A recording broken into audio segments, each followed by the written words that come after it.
The rich dad's cash flow quadrant. ये book एक बहुत ही अच्छे ग्राफ के बारे में है जो लोगों को उनकी इनकम सोर्स के हिसाब से 4 अलग कैटेगरीज में डिवाइड करता है। ये चार्ट आपको 3 चीजें सिखाएगा। नंबर 1, आप कौन सी कैटेगरी से हैं। नंबर 2, कौन सी कैटेगरी आपके लिए बेस्ट है। नंबर 3, आप एक कैटेगरी से निकलकर दूसरी कैटेगरी में कैसे जा सकते हैं। साथ ही इस वीडियो को पूरा जरूर देखें क्योंकि इस वीडियो के एंड में मैं आपसे शेयर करूंगा मेरी कैटेगरी और मेरे आगे के प्लान्स। तो चलिए जल्दी से शुरू करते हैं। कैश फ्लो क्वाड्रेंट एक बहुत ही सिंपल तरीका है लोगों को अलग कैटेगरीज में डिवाइड करने का। आप किस कैटेगरी में हैं ये डिपेंड करता है आप पैसा कहां से कमा रहे हैं, आपका इनकम सोर्स क्या है। ये 4 यूनिक कैटेगरीज हैं। E for employ, S for small business and self employed, B for big business और आखिरी I फॉर इन्वेस्टर। हम में से हर कोई कम से कम एक कैटेगरी में तो जरूर आता है, लेकिन शर्त यह है कि आप कुछ ना कुछ कमा रहे हो। अगर आप एक स्टूडेंट हैं तो आप फ्यूचर में क्या करने वाले हैं उस हिसाब से अपनी कैटेगरी देख सकते हैं। एक इंसान किसी भी टाइम एक से ज्यादा कैटेगरीज में हो सकता है। इन 4 में से कोई भी कैटेगरी आपको फाइनेंशियल फ्रीडम दिला सकती है, लेकिन B और I कैटेगरी की स्किल्स आपको जल्द से जल्द इस गोल तक पहुंचा सकती हैं। अक्सर सेम कैटेगरी में आने वाले लोगों की सोच सेम होती है, इसलिए अपनी कैटेगरी बदलने का मतलब है कि अपनी सोच बदलना। हम सब पैसे के मामले में अलग तरह से रिएक्ट करते हैं। जहां कुछ इंसान सिक्योरिटी पसंद करते हैं वहीं कुछ फ्रीडम। अगर हम कैश फ्लो क्वाड्रेंट के लेफ्ट साइड से शुरू करें तो पहले आता है E यानी एम्प्लॉय। ये लोग जॉब करते हैं और हर महीने इनकी इनकम सैलरी से आती है। ये लोग अपनी बातों में सिक्योर, स्टेबल, बेनिफिट्स जैसे वर्ड ज्यादा यूज करते हैं। इन्हें एक डर लगा रहता है, अनस्टेबिलिटी का डर। इन्हें ये सेफ्टी चाहिए होती है कि हर महीने के एंड में एक फिक्स पेमेंट इनके अकाउंट में आ जाए। साथ ही और बेनिफिट्स जैसे हेल्थ इंश्योरेंस, पेंशन इन्हें और सिक्योरिटी देती है। एक एम्प्लॉय CEO से लेकर एक पियोन तक हो सकता है। ये डिपेंड नहीं करता कि उसकी पोजीशन क्या है। उन सब में एक चीज कॉमन होती है, वो है उनकी फिक्स सैलरी। ये लोग अपना टाइम ट्रेड करते हैं पैसा कमाने के लिए। नंबर 2 है S, स्मॉल बिजनेस या सेल्फ एम्प्लॉयड। ये वो लोग हैं जो अपने बॉस खुद बनना चाहते हैं। एक सेल्फ एम्प्लॉयड कभी भी नहीं चाहता कि उसकी इनकम किसी और पे डिपेंड करे। S यही चाहता है कि अगर वो ज्यादा हार्डवर्क करे तो उसे ज्यादा पैसा मिले। वो नहीं चाहते कि कोई और उनकी कमाई को डिक्टेट करे। साथ ही उन्हें ये भी पता होता है कि अगर वो हार्डवर्क नहीं करेंगे तो उन्हें ज्यादा पैसा नहीं मिलेगा।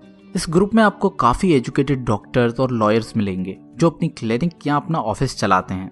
इस ग्रुप के लोगों के लिए पैसा सब कुछ नहीं होता। उनका फ्रीडम या अपने तरीके से काम करना ज्यादा इंपॉर्टेंट है।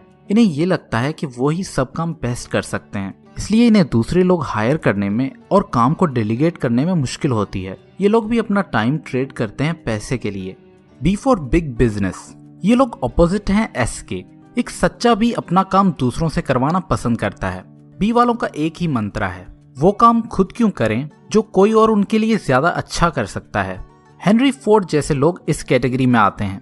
ये लोग ऐसा सिस्टम बनाते हैं जहां दूसरे स्किल लोग मिलकर इनके लिए काम करते हैं। S और B में बस इतना ही फर्क है। जब एक B अपना बिजनेस छोड़ के 1 साल चला भी जाए तो वापस आकर उसे अपना बिजनेस पहले से भी ज्यादा अच्छा मिलेगा, लेकिन अगर एक S अपना काम छोड़कर जाए तो वो वापस आकर खत्म हो चुका होगा। सिंपल डिफरेंस ये है कि S सेल्फ एम्प्लॉयड है यानी वो अपनी जॉब ऑन करता है, वहीं B एक सिस्टम ऑन करता है और लोगों को लीड करता है। Number 4, I for investor. ये प्लेग्राउंड है अमीर लोगों का। इन्हें खुद काम करने की जरूरत नहीं होती क्योंकि इनका पैसा इनके लिए काम करता है। दोस्तों ये मैटर नहीं करता कि आप किस कैटेगरी से पैसे कमाते हैं, लेकिन अगर आपको अमीर होना है तो आपको वो पैसे I कैटेगरी में लाने ही पड़ेंगे। I में ही आपका पैसा आपके लिए काम करता है। I में ही पैसा दौलत में कन्वर्ट होता है। आइए एक सिंपल एग्जांपल देखते हैं पूरे कैश फ्लो क्वाड्रेंट का। जब एक डॉक्टर MBBS की डिग्री लेकर गवर्नमेंट की जॉब करने लगता है तो वो E कैटेगरी में आता है। फिर अगर वो जॉब छोड़कर अपना क्लिनिक खोलता है तो वो S की कैटेगरी में आता है। नेक्स्ट अगर वो एक ऐसा हॉस्पिटल खोले जहां वो दूसरे डॉक्टर्स को हायर करके उनसे काम करवाए तो वो B कैटेगरी में आ जाएगा। और आखिर में अगर वो E, S या B से पैसा सेव करके उन्हें बॉन्ड, रियल एस्टेट या स्टॉक एक्सचेंज में इन्वेस्ट करे तो वो I कैटेगरी में आ जाता है। ज्यादा अमीर होने वाले लोग अपना 70% पैसा I से बनाते हैं, वहीं मिडिल क्लास अपना 80% पैसा E या S से बनाती है। B और I वाले लोग कम काम करके भी ज्यादा पैसा कमाते हैं। दोस्तों अगर हम दौलत को डिफाइन करें तो दौलत क्या होती है? दौलत वो टाइम है जो आप बगैर काम किए गुजार सकते हैं, बगैर अपना लिविंग स्टैंडर्ड गिराए। फॉर एग्जाम्पल अगर आपका महीने का खर्चा 50,000 है और आपने 2 लाख रुपए सेव किए हैं तो आपकी दौलत सिर्फ 4 महीने की है। इस तरह दौलत टाइम में मेजर होती है। जब आप अपनी पूरी जिंदगी बगैर काम किए गुजार सकते हैं उसे हम फाइनेंशियल फ्रीडम कहते हैं।